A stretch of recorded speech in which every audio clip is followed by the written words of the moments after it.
Mais ceux qui ont été pris les mains dans le pot de confiture de collusion avec la gauche pour modifier le résultat des élections auront à rendre des comptes. L'audiovisuel public, c'est aujourd'hui 4 milliards d'argent public. Et moi, je ne veux pas qu'on joue avec l'argent public à des fins politiciennes. Il peut y avoir des expressions différentes, il peut y avoir des chaînes privées, des médias privés qui expriment une ligne éditoriale.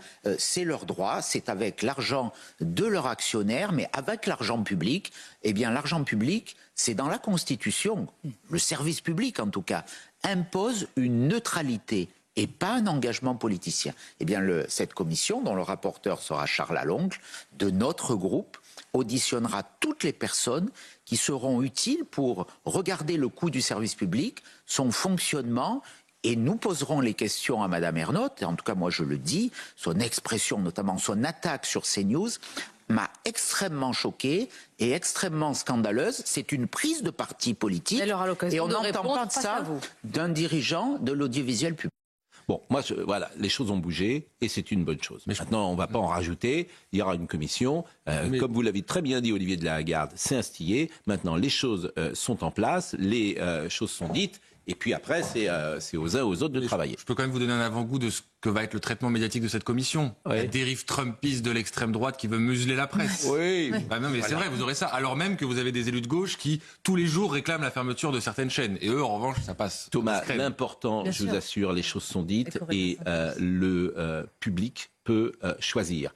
Et le public, il est peut-être en train de se détourner de certaines chaînes aujourd'hui, et c'est peut-être la meilleure réponse qui est donnée, parce que il se méfie et il y a une défiance sur certaines antennes qui sont aujourd'hui de mise.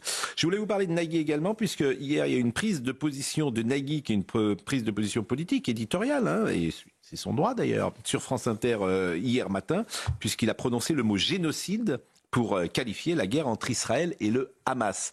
Et j'ai interprété ça comme une réponse à Arthur, qui était venu sur l'antenne de France Inter la veille. Et Nagui et Arthur sont deux animateurs parmi les plus célèbres de France sur les 30 dernières années. Et donc j'y ai vu la réponse de Nagui. Je ne pense pas que ce soit quelque chose qui lui ait échappé. Je pense que c'était plutôt qu'il l'avait imaginé. Donc écoutez ce qu'il a dit. 1991...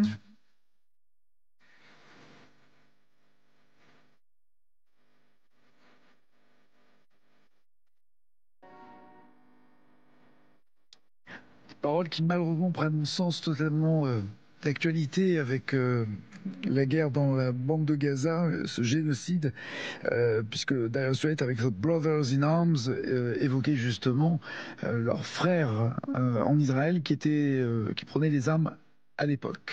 C'est une prise politique, éditoriale. Il parle d'abord de la guerre dans la bande de Gaza. Il dit génocide. Ce mot est contesté, bien évidemment, par beaucoup. Parfois, il ne l'est pas, d'ailleurs. Mais on sait de quel côté le mot génocide est dit. Et il ne correspond pas à la réalité de ce qu'est la définition d'un génocide, disons-le. Dire que le génocide renvoie à des conditions juridiques très spécifiques et qu'on ne saurait banaliser un tel terme horriblement extrême, ça ne veut pas dire qu'on n'a pas le droit de déplorer tous les morts à Gaza. Et vous avez raison. Mais évidemment, mais non seulement ça, on peut remettre en cause la politique de Benjamin Netanyahou. On peut le dire que depuis des années, il a une part de responsabilité de ce qui s'est passé aujourd'hui entre Israël et la Palestine. Mais on doit aussi redire qu'à chaque fois qu'il y a eu possibilité d'un accord, c'est le Hamas et la Palestine qui a refusé cet accord de 2 États. Donc c'est un sujet qui est tellement large, on peut en parler jusqu'à la fin de la nuit, mais arriver comme cela et avoir cette prise de position, c'est entrer dans le débat politique. Oui, je trouve très dangereuse l'attitude d'animateurs ou de chroniqueurs par ailleurs très connus qui utilisent des mots pleins de sens. Oui, puis qui ne le met pas. On n'est pas dans une discussion. Qui le C'est-à-dire jette dans l'espace médiatique comme ça. C'est-à-dire que c'est au sens. Il cherchait de la publicité, peut-être. Avec on comprend. Vous avez raison, c'est au sens d'une musique. Mais bon, on va à chaque fois ramener tout à ce conflit en permanence. C'est-à-dire que c'est. Comment dire, c'est bien combien ce mot est polémique aujourd'hui, combien il est contesté. Donc le dire comme si c'était avéré par un animateur au sortir d'une musique ou de son émission, ça n'a pas de sens. Je vais dire que c'est pas adapté. Il y a comme un hiatus.